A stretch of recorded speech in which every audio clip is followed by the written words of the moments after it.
Good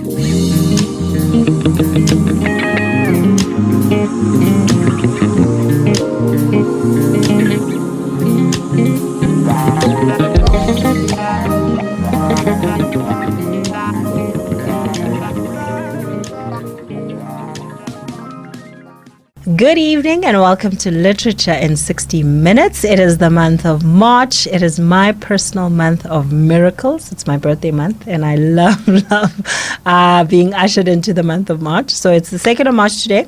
We are talking to Noluntu Siphoka. She is the author of Missing Butterfly, and it is a very intriguing book, very, very convoluted in its plots and how she sort of maps out how each character plays out. Very beautifully written, and I'm looking forward to chatting and engaging with her so that she can unpack the different characters and the storyline.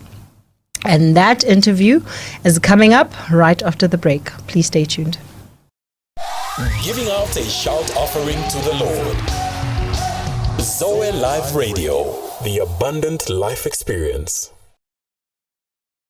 Zoe Live Radio, the abundant life experience. Welcome back. Like I said to you earlier, I am talking to one of the most engaging authors. Her name is Noluntu Siphoka, and she is the author of Missing Butterfly. She is here tonight to tell you all about herself as well as her marvelous, marvelous book. Welcome, Noluntu. Thank you so much for joining us. Thank you so much for the honor of being here this evening. Wonderful. So I want my guests to hear all about you, the wonderful personality behind the wonderful, wonderful book that you've written. So tell me what inspired you to write this book. Let's just start there. I think I've always been a storyteller. You know, I think from the age of 8, when I lost my father, I've used stories in my head. And created stories in my head, but I never really put pen and paper on them. And it was during COVID when we were on total shutdown. Lockdown, we're at home. It's kids, it's husbands, it's just a whole lot. And there were so many deaths that we were recording, and a lot of people that we knew were losing. And you needed an escape. There was nothing, I remember there was nothing on Netflix that interested me. I had read most of the books that were in my shelf. And then I decided, you know, when Maya Angelou says, I think it's Maya Angelou, if not Toni Morrison, if you have not read a book that you want to read, then write it. And I thought, I love that. Well, well, Maya, or I think it's Toni Morrison that says that. And I just started, and I really started with chapter 1. Because in most of the books that we read, we never really read about a character like Uzama. We never really read about a character. Well, not really never. There was a book, was a story by Pumza Shabangu, who had a similar character. And that's what inspired this character called Uzama. I mean, and I started writing and I posted it on Facebook. And I think in that one night, when I posted the first chapter, they wanted the second one. And I posted the second chapter as well, because I'd written 2 chapters in that day. Wow. And when I got reviews that we want a third one, then I was like, okay, I'm onto something here. And then I just kept writing on demand. Wow. Like every day I would sit, wake up, do chores, do everything, and just shut myself out and write. And that's when, you know, and it helps. I think my creativity comes when I'm in discussions with the characters. So as the characters are developing and as the characters are taking real form of everyday life, because that's another thing that I wanted to write about. Part of the book, there's redemption and there's change, and people don't understand it. And I always say, Bazalwane, I'm still saved, right? Talk about save. Stuff that's there. The stuff that's there, you would be like, yes, all you traditionally churchy people will be like, oh. But believe you me, this is life. Did she go there? It's life. It's life, and these things happen, and it doesn't help us when we sit in a cocoon and we don't talk about them. It really doesn't help. So we watch this character evolving. We watch this character from a no-nonsense. She's business savvy. She's on a track to be partner. She doesn't really care about relationships. She doesn't want a man. She has sex for sport. So a lot of things happen in her path as she discovers who she is. And rightfully so, we're all in a journey of self-discovery about ourselves and who we are. True. That's very true. So now I'm into the book. Yes, get into it. It's really interesting, guys. Get into it because it's really interesting. And who doesn't like? I mean, honestly, who doesn't like a heartthrob? I mean, we really like Denzel Washington. We are suckers. We really like. We are suckers. Yeah. We are suckers for it.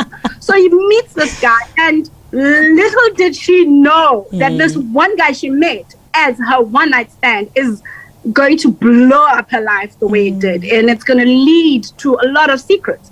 But with the same time, with everything that negatively happens, there's also a positive reaction in life. Yeah, true.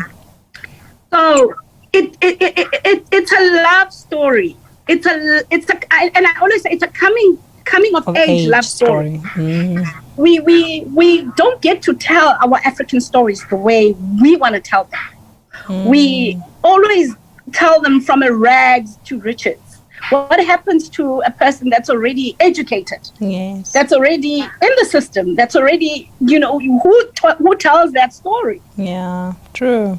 At first, when we were discussing this with a friend of mine, and I'm like, how many women in their 30s do you know they have 2 houses, a shack pad and a place where she lives? Come on now. How many can afford it? Come on. This is She can afford it. She can afford going to Paris. I mean, when she is on that private jet, she does say, I can afford to buy myself these things. Yeah. But I know they're going to dent my pocket. So she's not in a relationship with a blesser. She is her own blesser. She is her own blesser. Yeah. Oh, yeah, she's slaves. She's slaves, but she doesn't mind. She can do it herself. And this is the transition where we see, we grow up, we are taught, be educated, get that job, get that thing. And you are not really taught to take relationships as relationships. Society says a man should give, a man should do this, and a woman should do that. But we see Zama defying everything until he meets Ulubabalo. And a lot of people don't like Luba at first, but I think a lot of women fall in love with Luba. Luba is who we all want to end up with at the end of the day. True. That's like a sense of security and sense being, of security he gives her. I mean, sure, between the two guys, Brian and Lubabalo, Brian has money. Brian has everything. Brian is flashy. Brian takes care of his woman. I mean, he did that. Who says, I mean, on the first time, she's in a crisis to show that she really attracts the right kind of guy. She's in a crisis, and the guy says, no, you're not driving. Take my jet. Here I am. Don't we all want to meet those kind of guys? Don't we all want a guy that says, no, take my jet. My jet is ready for you. I'm just going to charter it whenever you want to go. Whenever you need it, baby. It's for you. It's for you, my darling. I've got a pilot on standby. Yeah, exactly. That's because men, I always say to people, we are have drank the Kool-Aid. Both sexes, we've drank the Kool-Aid. Where people are generous in spirit, and the generosity, we have labeled it blessing. Yes. But sometimes, wait. Sometimes I think there's a surface level generosity where someone really has that spirit, and there's a what's in it for me generosity. There's sometimes that I'll give, but only transactionally, if only I'm getting something back. So but first it was transaction. It's Zama who approached Brian. Zama had her eye on Brian. Zama was the one like, I want that one. I want that snack for the evening. But she realized the journey in the relationship that she's falling in love. Yeah. Scares her. And when she discovers, and here's what I said, here's the twist for me. that character was a woman like Zama doesn't have principles. You wouldn't expect her to have principles. Yeah. But when she discovers Brian's secret that I can't let out, people need to buy the book to understand Brian's secret. Yeah. When she discovers Brian's secret, that's when she's like, no, hell no, I am leaving this relationship. And I don't care. I could be vested. I could be in love with you 1,000 times, but this is not me. That's my You deal see? breaker. So that's when the principles come in, and you start to question, oh, okay. Then she meets Luba. And the two men are so different. One, and I always say the other one is calm. He brings a sense of security. He brings a sense of calm. He literally is Zama's ride or die. Yeah, he's the ride or die. He's there in the hospital. He's there through depression. He's there. I mean, look, he's a funder. He's a blesser. He funds. And I think one of the greatest characteristics about this guy that I love, it's how big his heart is. Yeah. He's able to forgive. He doesn't speak it, but he's able to show redemption. Yeah. Okay. To her. And he's able to show her that she is more than what she perceives herself to be. I can add a spiritual And I dimension to that. Because you watch it grow. You watch the relationship he has with his mom. You watch as Zama walks into the family, and you watch how he's just there. Like he's. And I always say to guys, read Lubabala, and then you'll understand what women want in men. Yeah. But I think sometimes the contradiction of where you are personally, I mean, Uzama is in the height of her experimental state, nature. She wants to explore. She has the resources to do so. She's very callous when it comes to matters of the heart, because she's really only interested in what she wants, and not what the other person is possibly looking for. So that dynamic can be a bit challenging, because that there's a saying about guys that you can never be good enough for a guy who isn't ready to commit or settle down. So sometimes you get that dynamic that you are a woman in a stage of your life, like Uzama was, that you aren't ready to settle down. That is not your objective for dating. That is not your objective for going out there and putting yourself out there. You're just wanting a good time. You're just wanting to have fun. And the stereotypical societal, molds that women have been, shaped into is that as a woman, you need to live ready for marriage.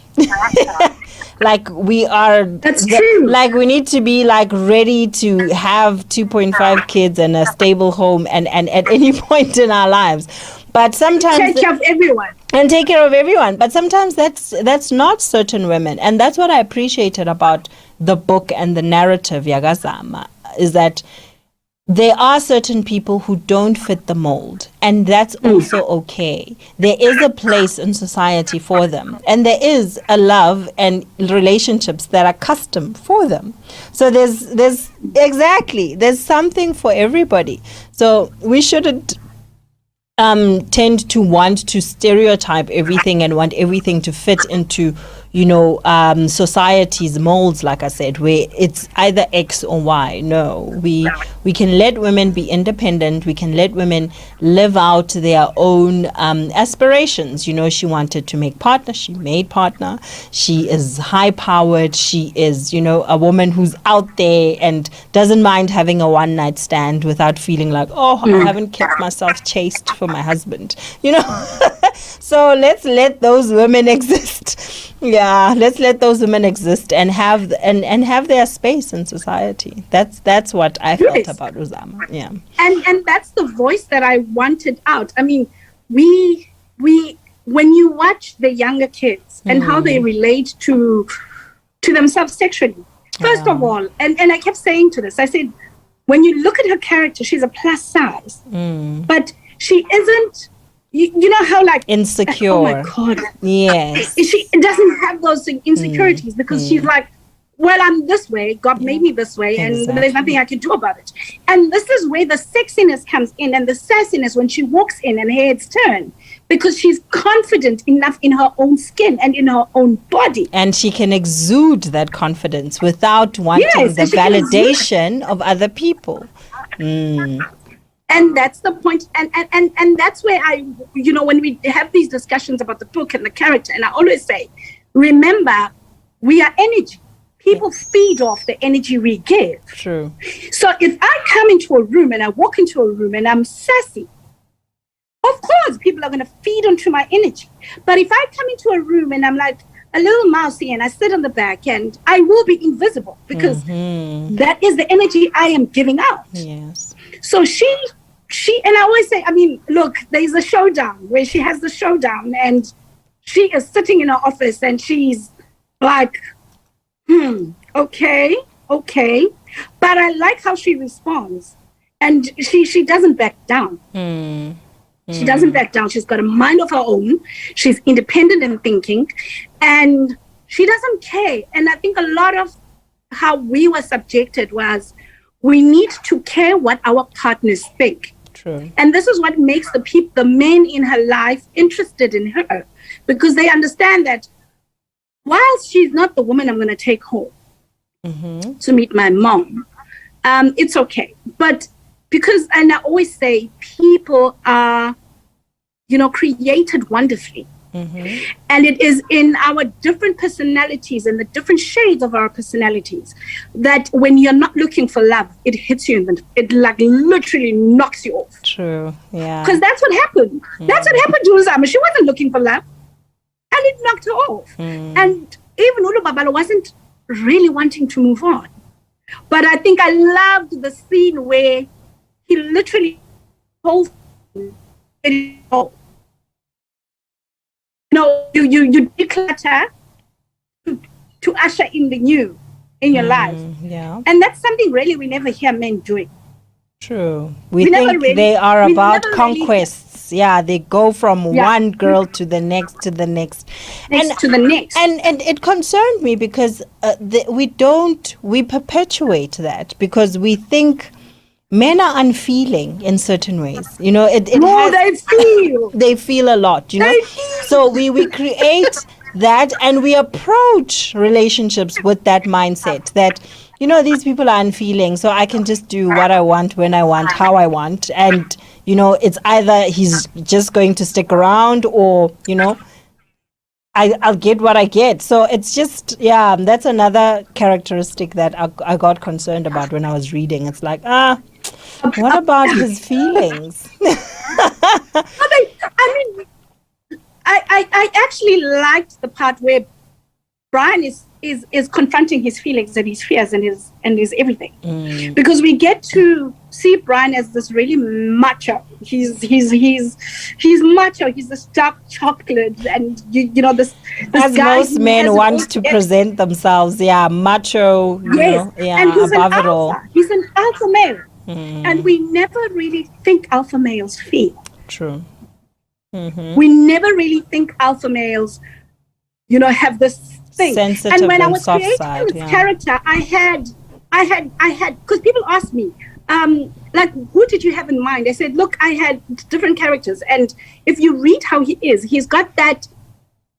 There's a borderline between arrogance and confidence sometimes, but he's got that business sash of arrogance that Vusi Maguire has. Okay. I see. And so I had that in mind. I was like, okay, a guy like this, because he's a captain of industry. But now get the guy, open him up, and you get to see childhood traumas that come into play. And you get to see him feeling when he's really speaking out, and he says he understands. And he's had to be this man that is macho. Yeah. But then on the other hand, you've got Ulu Babalo, who was raised by a matriarch. The mother is a shock. Mam Fundis is a shock. And so he's in tune with his sensitive side and his, He's in tune with his sensitive side. And this is what people lacked to understand, that Brian wasn't in tune with his sensitive side. Yeah. Because he didn't have that mother figure, but it was his aunt that tried. Yeah. So this one has that mother figure to be sensitive. But he's also he understands he's got it together. And in that scene where it's that goodbye scene he has, you get to feel in his speech, you get to feel what he's saying. He's letting go.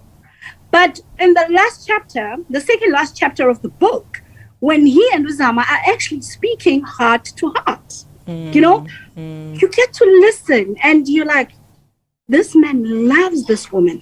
And Uzama, as much as all through we thought she is, she's this woman, she's that, but in her heart, or hidden in the depths of her soul or heart, was always a longing to find someone who would understand her and take her the way she is. And that's essentially what we're all looking for.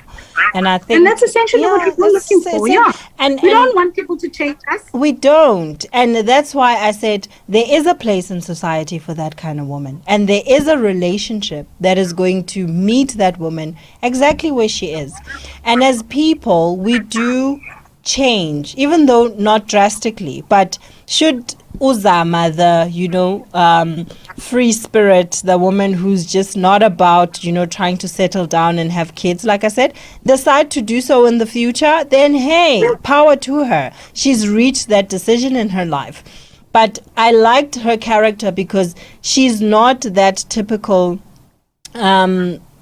stereotype that you're like, oh, this is how this story is going to end. You don't see it coming. You never know. The unpredictability of it all is what's ever so fascinating, is that we really do need to have the female form physically and spirit, kind of explored further than mother, sister, the normal roles and types that you're supposed to play in other people's lives.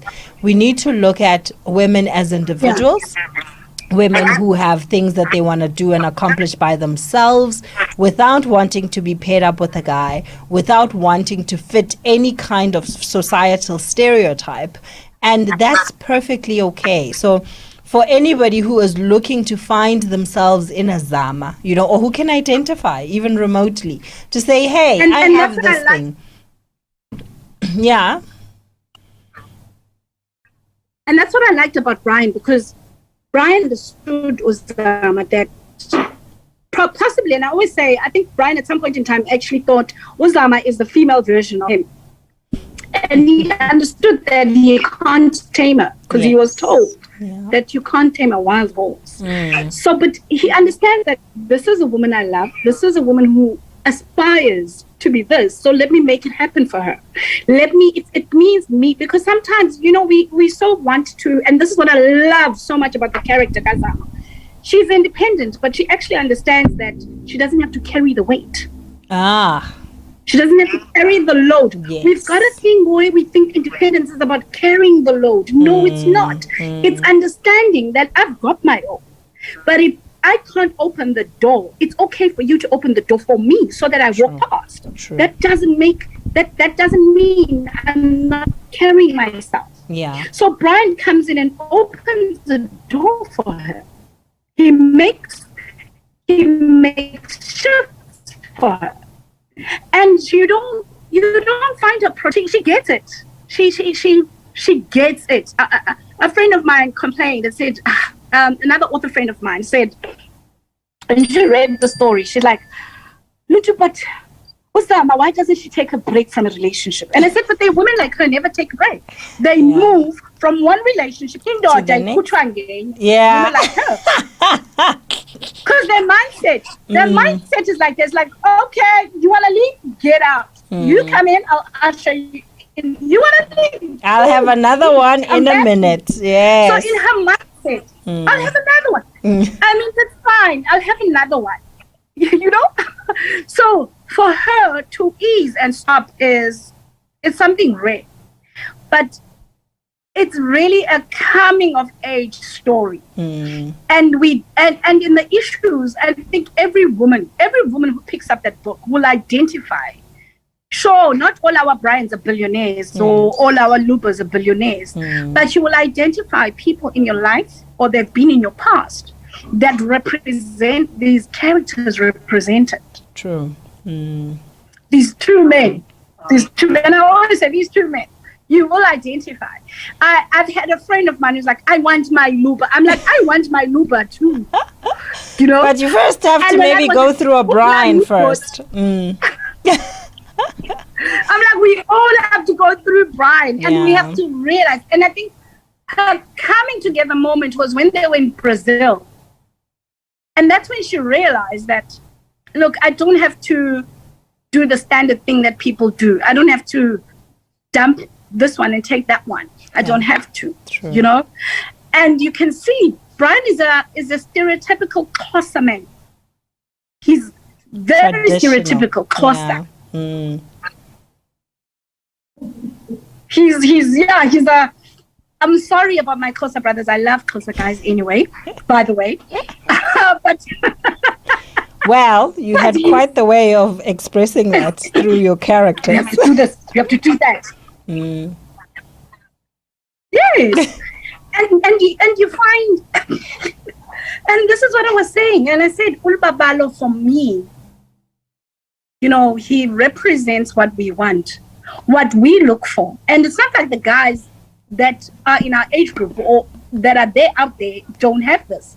But because society has put everyone in boxes, so you believe that you have to live in this box to be able to do this. So that's what I mean, I enjoyed writing the book.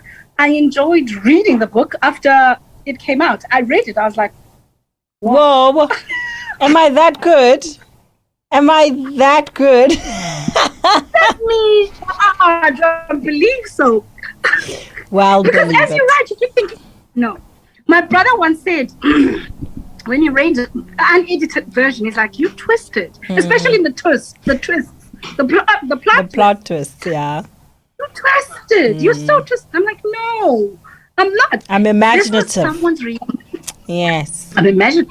But here's the thing, and I said it, and with all my writings, even my current writings that I'm doing, you will find that there will be people, especially South Africans. And I'm not just writing for South Africans, I'm writing throughout because I feel our stories need to be told. They do. Our stories need to be heard and read by people. But as the African woman, we have not, our stories have always had patriarchy. You know, there's this male dominant.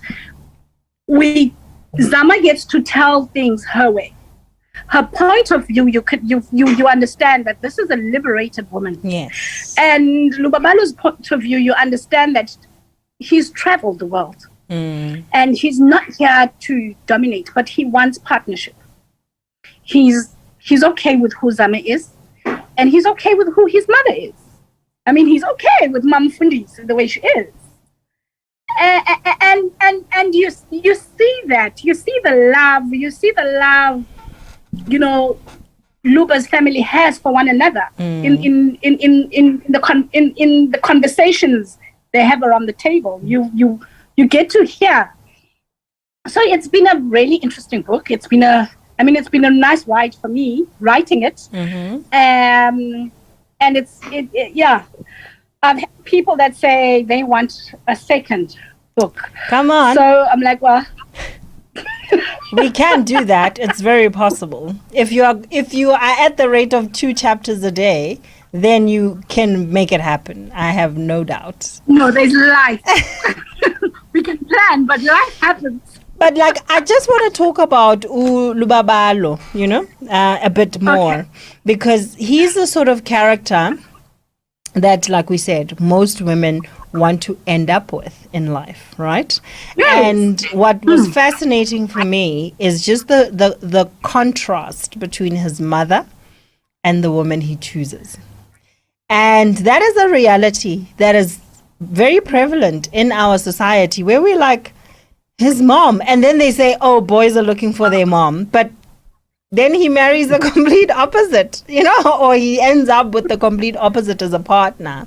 So I think that dynamic fascinated me a lot, because I felt like it is okay for people to make choices that are very different from what's familiar to them, just because Umam Fundisi is his mom, he grew up in this religious or Christian context, doesn't mean that that's what he wants for his destiny. That's what he wants for his life. And we as society tend to want to force feed people what they should and shouldn't want, based on their upbringing, based on, who they are associated with, or just who they are as figures in society, So if you're a public figure and you marry a non-entity, then your partner or spouse becomes ridiculed somehow, that, oh my gosh, who is this person, this invisible person who doesn't really match or fit your persona, character / the person that you present yourself to be in society. So that part was important for me, that people can choose contrary to what's familiar to them.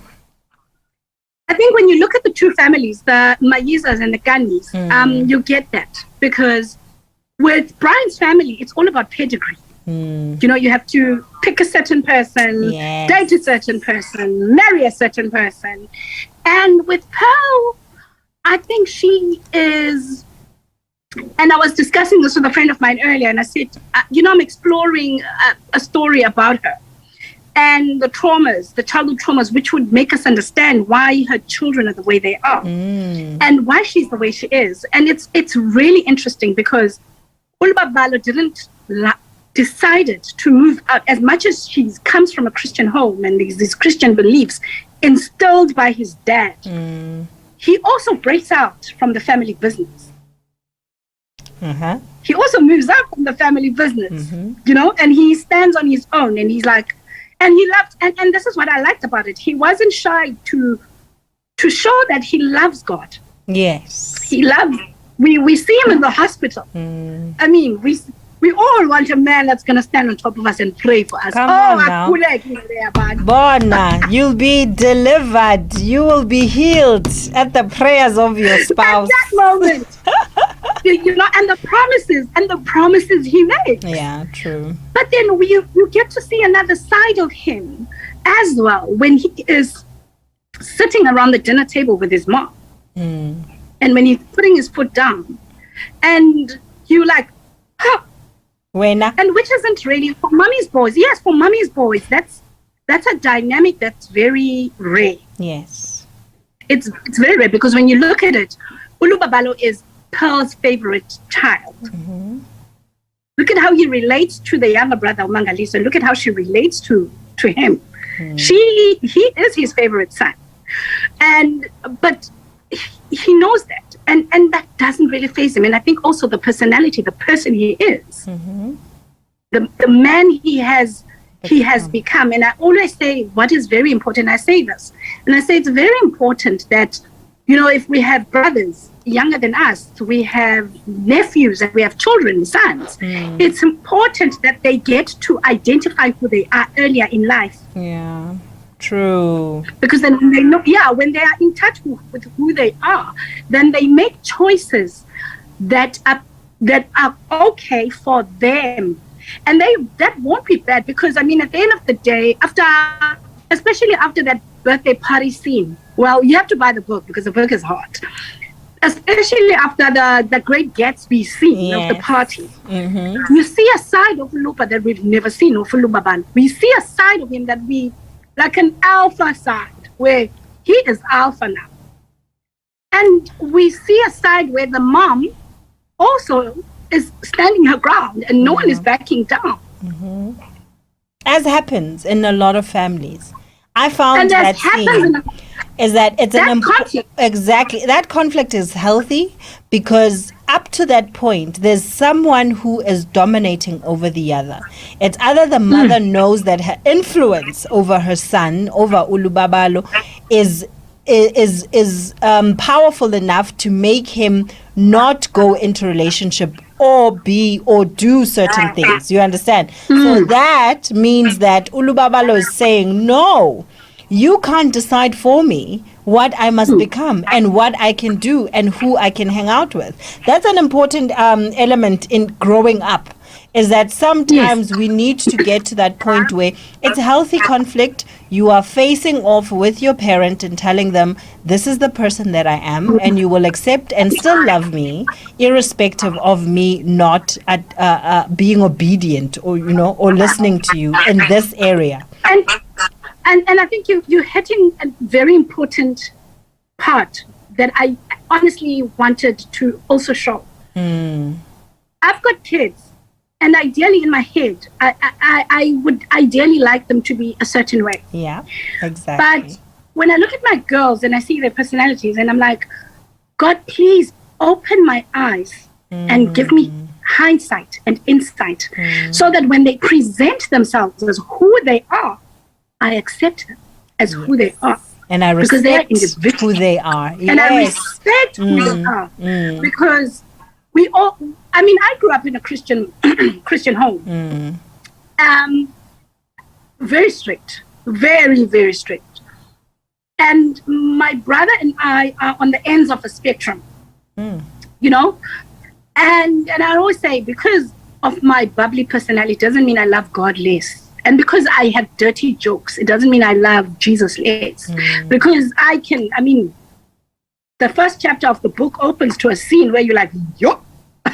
Exactly. Yo. I was like, okay, am I sure that I want to speak to her? You want to read this? Yeah. And I, the church, I honestly always challenge and I'm like, guys, yes, we are believers, right? And does it mean this, we would associate this as non-believers, and yet this was created by God, our maker, our creator, And so it's dynamics like that where people will be like, oh, but your sister is so, and I'm like, yeah, I am dirty mouthed. I write stuff, I think in my head, but now distinguish between the author, the creative, and the personality, because that's not my personality. Yeah, true. That's my creativity. That's the talent, honestly, the book really, really deals with a lot of things that we deal with. When you look at chapter 3, where Uzama is standing up for her sister, those things are traditional rooted stuff where, you find yourself being married off to someone. Or because your husband died. Yeah. Those things happen. They do. And because you are the woman who is meant to be submitted and submissive and listening and adhering to the traditions of the family, you don't have a say, And we are living in a very different era where our voices matter. Our desires matter. It's not just a matter of you were born into this family, this is how we do things, and therefore that is, how your life is going to play out. No, we can make decisions that are for us and not for the system and society, And that's the beauty of Uzama. She's making decisions that are for her, even though they are not popular, even though they are not socially acceptable, but they are her decisions and she lives by them. She follows through on everything that she wants to do and accomplish for herself. That is important in and of itself. That may not be the archetype, that we've gotten used to as a feminine personality in society. And it's a very important one for us to start getting used to, for us to understand, and for us to respect. And that's true. And I always say, I keep saying, Zama is a feminist. Being a feminist doesn't mean you have to hate men. Yes. As we know from Uzama, she doesn't hate men. She's true to her cause. It's her crusade. It's what she wants. And she's respectful. And there comes a time where I think when she's sitting with her father and they're talking, and she's respectful, and she's with her husband. You see, okay, I'll let the cat out. But you see how she finally gets around to being cuffed, She does. Yes, she finally does. Yeah. Which is shocking as for a woman like her. Exactly. But this is what I said, the beauty of her character. And we get to understand how she is the way she is. The background of the mom and everything. But for someone who has so much trauma and drama that came from her background, she's done pretty damn good for herself. She has. And she's done pretty damn good. We look, and I said it, I said, when she has this house and she says she doesn't want it tainted, she's got her sacred space where she can do whatever she wants to do in her other house. But then when she comes home to, that should tell you the two different personalities. Zama the person, where her space has to be her space. And I think it speaks so much into the male psyche. You know, a lot of the time, that's how we've understood men to be, and we have allowed them as society to be that way. A man can have his wife, his house, the picket fence, the clean side of the story, and then he can have his other life that nobody else thinks about. And we know it, but because as society we have marinated in this truth and made it socially acceptable, yet again, for them to even think and play out these realities in real life.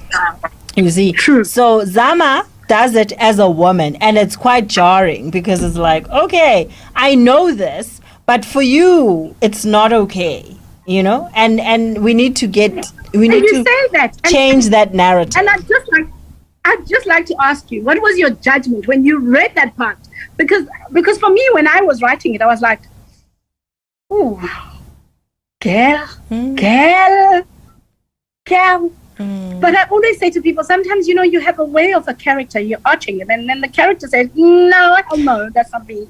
This is who I am. Yes. So you're going to write who I am. So I quite took it, I said, actually, this is a metaphor. As you're saying, men have this thing of a double life, and it's acceptable. It's acceptable. Women cannot have a double life. Women have to be dictated to. You're told when to sleep, you're told when to speak, you're told when to sit, you're told when to come. You have to report your going ins and going outs, and that's okay, that's fine. But it should not be one-sided. It should not be one-sided. And I like how he holds the men in her life accountable. Yeah. She doesn't let anything slip away. She holds them accountable for their actions. Yeah. And maybe it's the lawyer in her. But also it could be the lawyer in her. But it's also something that is very masculine in its nature, It's like you're saying, women are told. So you can be told, you come home at 7, you have this, you must do this, you must dress this way, you must do that. But he never gets told. It's like, hey. And they say this. What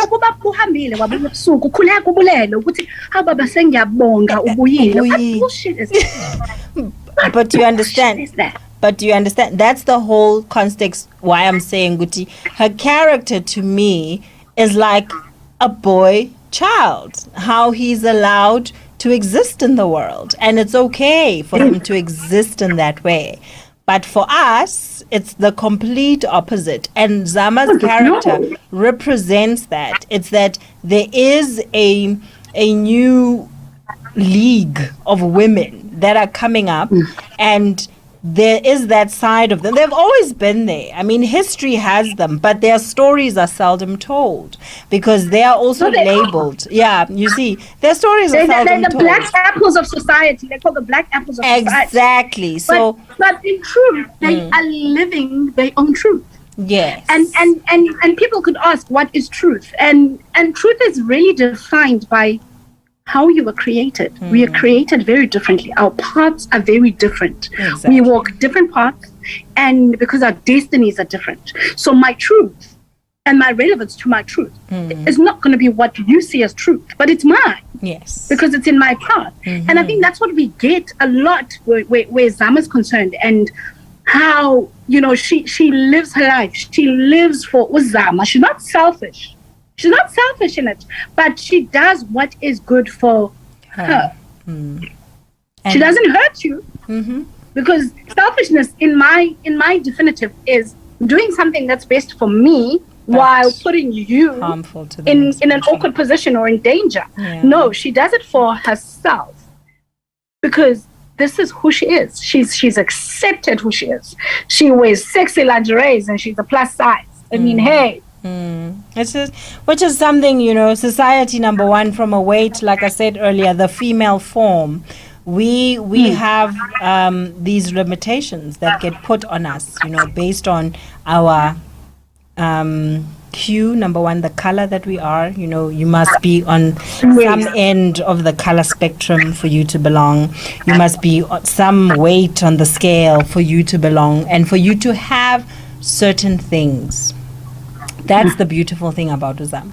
As a plus-size woman, she managed to get the guy with the money and live the life, So a lot of the time, the life is reserved to a certain stereotype of a woman, who has a certain figure, who has a certain complexion, and that stuff needs to be done away with.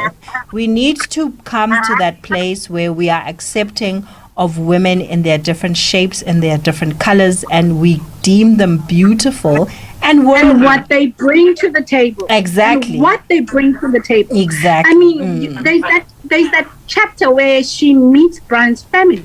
And that whole drama nyana that happens there in the family. And you see Zama standing her ground. Yeah. Like I'm no pushover. She's respectful. Yeah. She's not a pushover, and a society, as you say, really has. We need to break what we, because it's put so many limitations on all of us. Yep. And it's not going to help our kids going forward. You have to be a certain way. You have to be a certain pedigree to meet a certain guy. Yes. You have to smile a certain way. You can't laugh. You have to be, the way you speak even has to be, in a certain tone. Mm-hmm. Because then they don't get, and this is what I liked about Lubabalo and Brian, both of them. They did not look at the aesthetic. Yes. There was something about Uzama that made these two powerful men stop dead on their tracks. There was something about that woman, and it's not the aesthetic at all, because maybe with Brian it was, but not really. But with Ulubabalo, she meets her pregnant. The woman is pregnant when she meets her. That was like, There's hope, ladies. There's hope. She is that hot, guys. She is that much of a person, that she's like, whatever, come as I come as I am, and I will be accepted as I am. And it's a take me or leave me. Yes. That's her. Yes. Take me or leave me. And I'm okay with you leaving, because I am content with me. And I think a lot of us identified with her character because we are not slay queens, my friends usually say men like Lubabalo and Brian are the upper hanging fruit of the apple tree. So everything else is in the lower hanging fruit, and the upper hanging fruit, as you say, is designed for a certain kind of woman. Yeah. And I always used to say that's bull. Because remember, men are not as shallow as we consider them. True. Some of them are, but maybe most of them are not. True. Because when you and this is it, you look at Uzama, she in her whorish tendencies, but you look at her towards the end, she is formidable. She is his foundation, or his glue. So Ulubabalo did not, and I think he saw her and liked her. Yeah. And when he saw her standing up for herself, he looked again. And then when he spent the evening them chatting, then he really got into it. Because it doesn't take you a lifetime to discover that you like someone. True. And you want to spend the rest of your life with someone. It doesn't take a lifetime for that. There are certain traits and certain characteristics and certain things within your soul that connect with another human being. And you know that, in fact, in fact, this man is going to be my protector. In fact, I want to have kids with this person. So there's certain things. Yeah, there's certain things, and this is what I liked. And this character was written so that every female could identify with parts of her. Yeah. And I could identify with several parts of her. There are certain things when I was like, yes, Zama, yes, do it. Because it is seldom done and it is not okay for us to do it. For that reason, do it. So that you can empower the next girl. We're not saying all of us must be like Zama.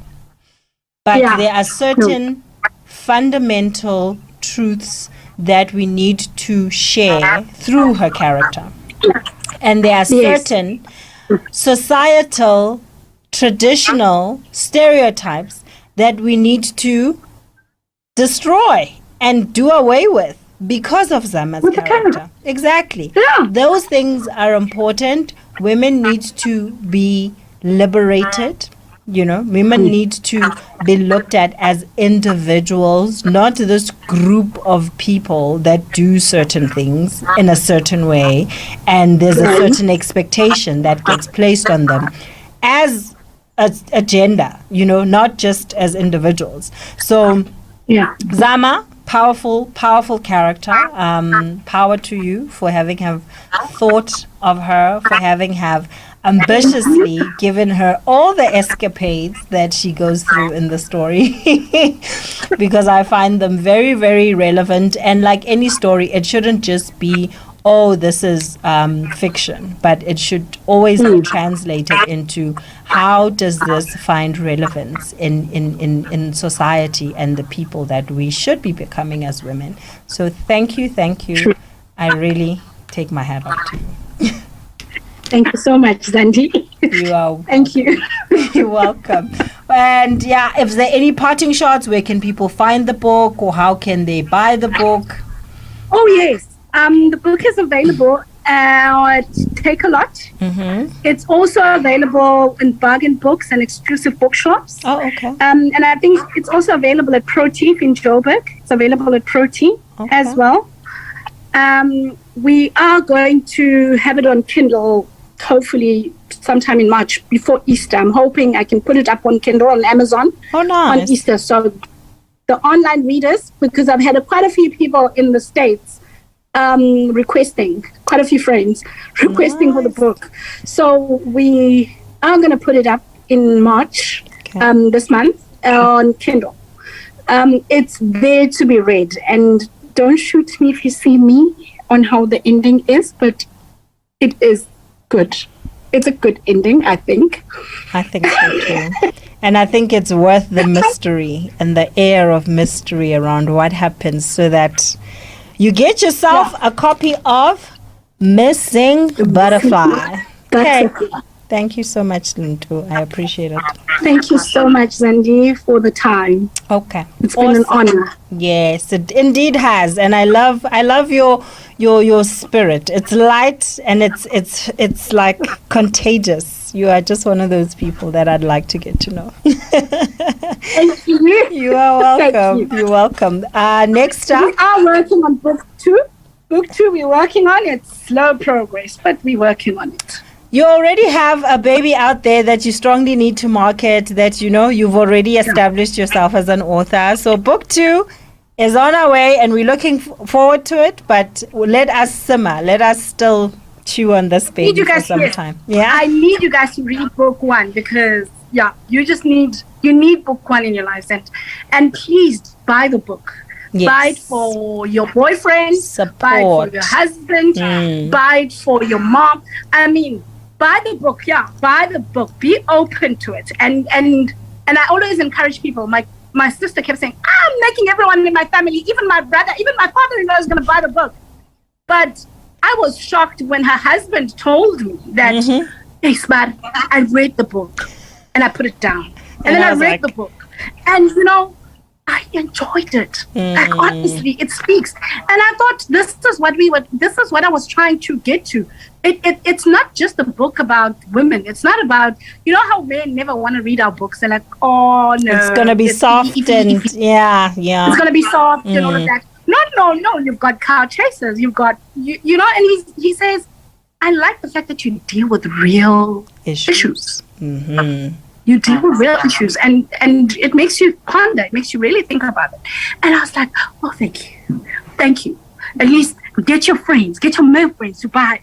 Yes, we need male friends also need to try and digest the Brian, because you are either a Brian or you are a Lubabalo, or I don't know what you are if you don't fall in these two characters. But there is some resonance that people will find. Exactly. There is some resonance you can find with either character. And knowing how it ends with Ulubabalo, and how it ends with O'Brien, you have to look at yourself in the mirror and say, is this how I want it to end with me? It's very important. So quite the mental, trick there that you can play on yourself. But yeah, thanks, Luntu. It's been great. Thank you so much. Okay. Awesome. Okay, next up, I'm going to be closing out with you guys. Please stay tuned. Bringing down the walls of resistance. Zoe Live Radio, the abundant life experience. Your number one inspiration station. Zoe Live Radio, the abundant life experience. Welcome back. Sure, that was a mouthful from Unoluntu. Very, very interesting book, Missing Butterfly. Very, very interesting characters. Uzamatlubi, Nolubabalo, as well as O'Brien. It's important for us to always open our minds to the difference that we each have as individuals. And I love Zama's individuality. I love the spirit behind her character in being an empowered woman, a woman who understands herself, a woman who stands in her power, a woman who's willing to go after what she wants, irrespective of the societal constructs that she is defying in doing that. That has been a great, great, great interview with Uloluntu. I hope that you will be getting the book. She said it's available on Take-A-Lot, on Bargain Books, as well as exclusive books. So get yourself a copy and read it and enjoy and engage with her to tell her just how much you've gained or loved reading the book. So that is it from me for tonight. I look forward to yet another author interview next week. Until then, may God bless you. Have a fruitful week, and we'll catch each other again next time. God bless. Bye.